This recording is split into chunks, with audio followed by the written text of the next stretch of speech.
A while ago I made this video where I explained why I'm grinding in the first area of the Legend of Dragoon to get to the max level. You can go watch that one if you want to know my whole story with this challenge. And also I'm leaving in the description a link to the website I made to document this whole thing. But in short, this is an update video. Let's get to the point. I'm halfway through. In the first video I explained how I split the challenge into 4 for ease of tracking. 25% at level 40, 50% at level 50, 75% at level 56, and 100% at level 60. So what new is there to add if you already know I'm at level 50? Lots of stuff. Lots of very small stuff. I showed in my previous video this chart of my breakdown of the different areas to grind. Which one has which encounters, the EXP yields and item drops, and how area 3 is the best by far. Best EXP, best items, and it's much more spacious to walk back and forth while barely awake. Looks cramped, but it's not. So now, let's see more stuff on the same vein. The amount of money I have is legitimately stupidly high. Not only is this over 4 times what you need to get the loaded with gold achievement in the PS5 version. Why is that so low? Should be like 10k at least. I usually get that much money like around disc 3 in a normal run. Anyway, but this gets truly silly when I put it against the most expensive items in the game. 10,000 gold for a single piece of the best gear in the game. With the gold I have right now, I can buy 30 of each, which means I can fully load every character in the game with a full set of 3 of these OP items as soon as they become available. That is legitimately hard to do. I usually just get enough money for 2 or 3 pieces by the latest point where I can buy them. I got a better understanding of additions. Sure, the game does show power multiplier and spirit point gains, but this info is just for a successfully completed addition, and I now understand better how hard each hit in an addition hits. Each hit deals the damage multiplier divided by the number of hits, which is addition number plus 1. For example, double slash. At max level it deals 202% damage. It has an addition number of 1, which means that it adds 1 hit to the base hit, thus 2 hits. 202% divided by 2 is 101%. That's how much damage each strike in double slash deals. Yeah, I know this sounds obvious, but it's not that easy to grasp when I was fighting several enemies with varying defenses throughout my life. This is just confirmation for myself. Why does this matter? Because it makes a willful choice matter more when it comes to additions. Sure, ultimate additions are often the best ones overall, but that may not be what the player may want at any given time. Getting a ton of spirit points to spam Dragoon? For Dart, that's Madness Hero. At max level, no other addition yields as much. Madness Hero too weak? Not worth the 204 SP? Burning Rush deals 50% more damage and yields half as much. 2 Burning Rush deal 3 times as much damage to gain the same SP. If you want to spur the turn, but also it's easier to do perfectly. Don't want to grind additions you don't care about? Moonstrike hits the hardest of the level unlocked additions, but it has a counterattack that goes by in a split second. If you don't get good at it, it will deal less damage than a double slash and yields even less SP even if fully completed. Don't want to go on the extremes? Crush Dance, my favorite, hits the 3rd hardest and yields 100 SP. It has 2 counterattack chances, but they're not hard to hit. Sure, Volcano hits just as hard and has only 1 counterattack chance, but yields little over 1/3 as much SP. Which would be good for a strategy where one wants to avoid excessive SP gain.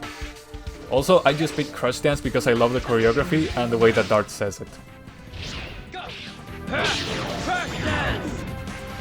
This sort of stuff can add a lot of replayability in my opinion. I may do a challenge run someday based on these and strategize accordingly. Let's see now my perspective on the flow of battles.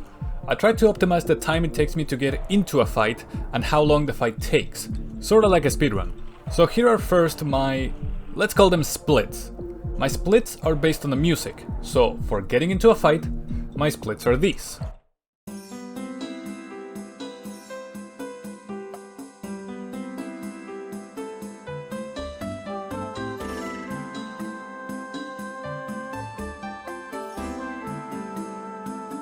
And for battles themselves, they go like this.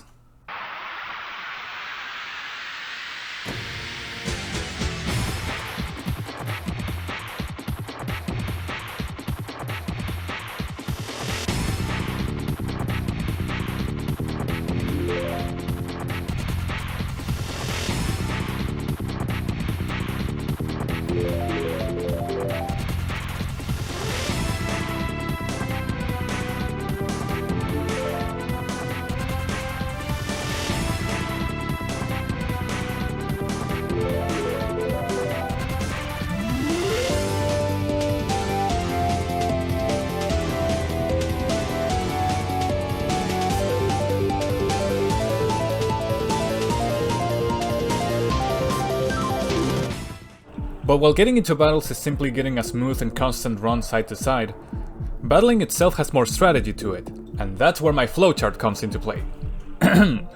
Does the battle have 2 enemies? If no, mash X. It's just a goblin, a single hit ends it, and the faster it happens the better. If yes, did I get the first turn? If yes, do I have a detonate rock? If yes, I gotta use it as fast as I can, it is the fastest route.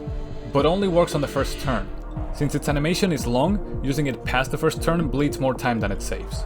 If no, I attack the enemy that takes the most time to attack me.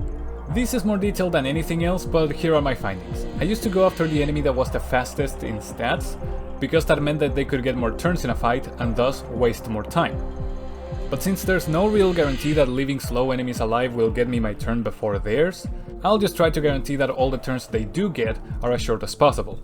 Thus, I kill enemies by Trent first, then Goblin, then Assassin Cock, and last Berserk Mouse. But if first turn is a no, then did a Trent attack? If yes, I gotta attack the Assassin Cock, no matter what. The Trent is so slow, it's extremely unlikely that he'll get 2 turns in a single battle. Although it can happen, but that's just bad luck, and I save more time by relying on the good luck. So, if I kill the Assassin Cock after the Trent attacks me, I should get another turn right away to kill the Trent and win on a good split. But if no, I gotta attack the enemy that did not hit me last. The enemy that hit me last has to spend more time on cooldown. They are statistically the least likely to get their turn next, so I kill the other guy, the one most likely to get a turn, and thus my chances for 2 turns in a row grow. This is surprisingly reliable, not a guarantee but works on fast enemies, so it's good. But there's another step I can take before the whole flowchart. Do I care? If yes, flowchart. If no, just mash X. It's useful enough to be able to work at a reasonable pace. Sure, it's slower overall, but if I need to do something else, it is useful.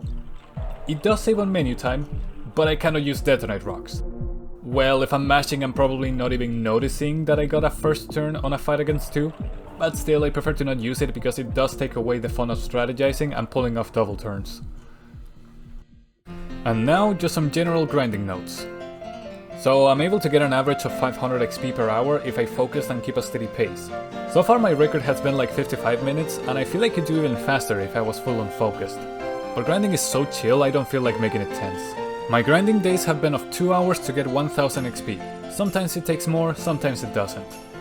I limit myself to 2 hours for 2 reasons. To balance it with my other works, and to not burn myself out. But sometimes I just feel the vibe and go for more than 2 hours, but nothing is guaranteed.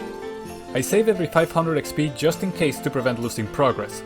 I've had crashes which made me lose like 250 XP. Speaking of, at one point I had a weird audio thing happen.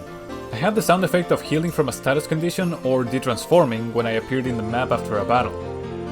I wonder if my file's getting corrupted. The flow overall is get 500 XP, save outside the forest, go back to grind until I get 1000 XP. Do I want to continue after that? Save outside the forest and continue. Do I want to call it? Save outside the forest and go save in Celos just to be sure. Also, I'm still taking 1 damage from every enemy. Incredible. Thanks for watching everyone. Special thanks to my supporter on Ko-fi. Thanks again, Sy. Support me there if you want me to focus more on making videos. See you on another one. Take care. Have a good one.